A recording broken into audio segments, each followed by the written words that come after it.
இருக்கக்கூடிய பேன்க்ரியாஸ் அப்படின்ற கணையம் உறுப்பை தூண்டி இன்சுலின் உற்பத்தியை சீராக வைக்கும். பன்னீர் பூக்களில் இருக்கக்கூடிய முக்கியமான வேதிப்பொருட்களும் ஊட்டச்சத்துக்களும் பார்த்தீங்கன்னா நம்ம உடம்புல கணையம் அப்படின்ற அந்த உடல் உறுப்பில் பீட்டா செல்களை ஆக்டிவேட் பண்ணுறதுக்கு ரொம்ப ரொம்ப உதவியாக இருக்கும். இதனாலேயே பார்த்தா ரொம்ப குறிப்பாக நான் சொன்ன மாதிரி இன்சுலின் உற்பத்தியும் சீராக இருக்கும். நம்ம உடம்புல பொதுவாக ரத்த சக்கரை அளவை கட்டுப்பாட்டில் வைத்து பராமரிக்கிறதுக்கும் ரொம்பவே உதவியாக இருக்கும். ரத்த சக்கரை அளவு அதிகமான காரணத்தினால நரம்பு மண்டலம் பாதிக்கும். இதை பார்த்தீங்கன்னா டயபெட்டிக் நியூரோபதி அப்படின்னு சொல்லுவோம்.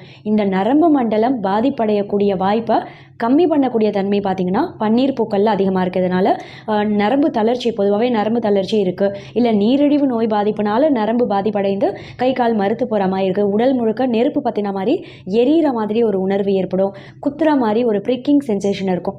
இது மாதிரியான நோய் தீவிரம் இருக்குது அப்படின்னா அதை சரி பண்ணுறதோட மட்டும் இல்லை, நரம்புகளையும் நல்லா வலுவடைய செய்யறதுக்கு பன்னீர் பூக்கள் அப்படின்றது ரொம்ப ரொம்ப உதவியாக இருக்கிறதோட மட்டும் கிடையாது.